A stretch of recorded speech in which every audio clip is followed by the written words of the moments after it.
In this PowerPoint, I'm going to explain the relationship between canopy management and how this affects vine and cluster development, with a specific focus on vine leaf removal and its effect on wine quality. Canopy management is the proper techniques applied in the vineyard to alter the position or the amount of leaves. Leaf removal is the process of removing leaves from the vine.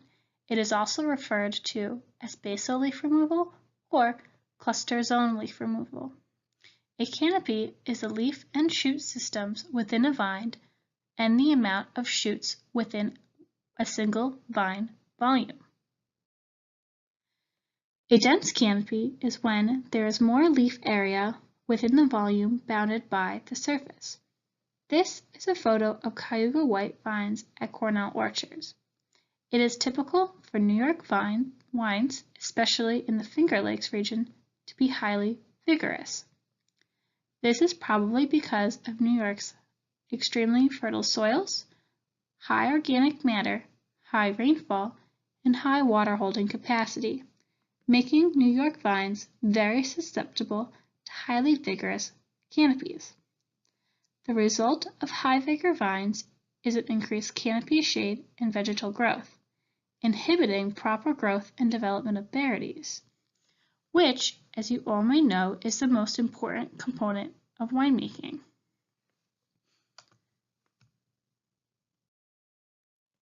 Vines in more drier climates like Eastern Washington or California tend to be less vigorous, allowing for proper sunlight penetration to clusters.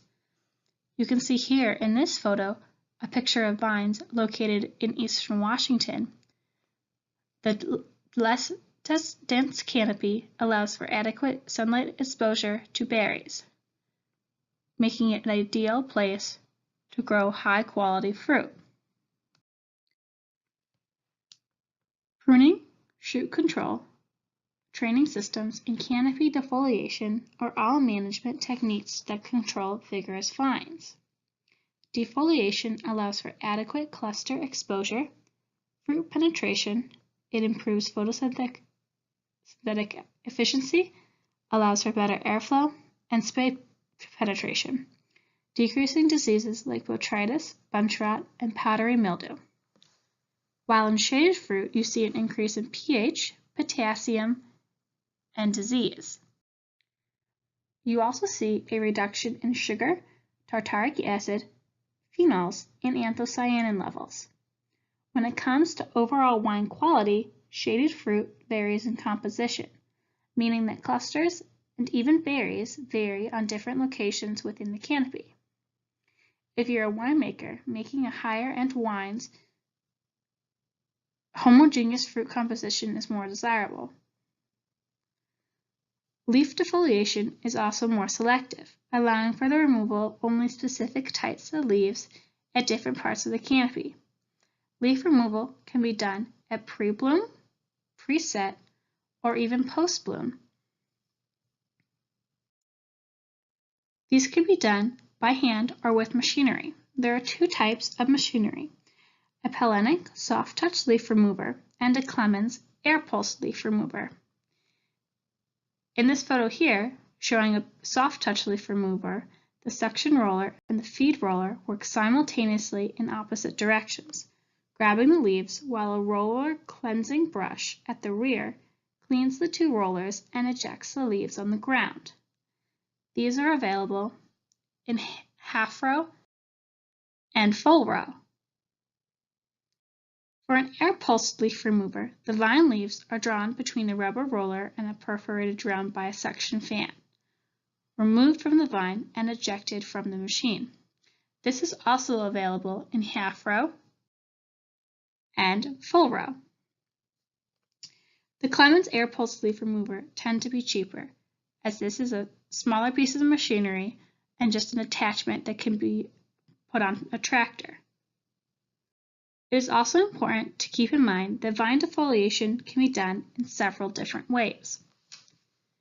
In a study done at Washington State University on Riesling and Sauvignon Blanc vines, 59% of leaves were removed at pre-bloom, 49% of leaves were removed at post-bloom, and 22% of leaves at 4 weeks post-bloom were removed.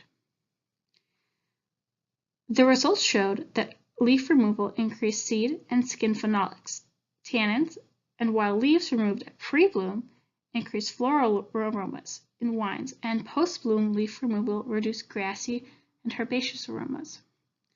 As well as affecting overall wine quality, vines that showed leaf removal increased spray coverage and reduced both botrytis and powdery mildew. Vine defoliation also causes different effects in varied climates. In warm climates with adequate sunlight, too much leaf removal can cause sunburn, heat stress, inhibiting anthocyanin synthesis, a decrease in berry total soluble solids, reduce photosynthesis, and in some cases increase phenol concentrations beyond desirable levels.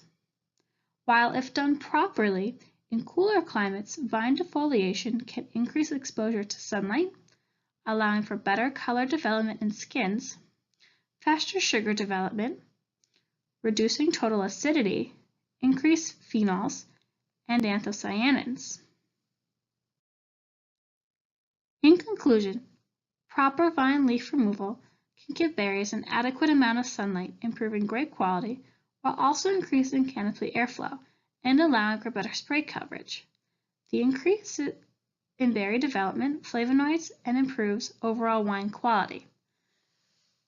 It is important, while managing a vineyard, to evaluate the costs and benefits of leaf removal. Is it worth the time and labor if the costs outweigh the improvements in disease control or juice aromatics?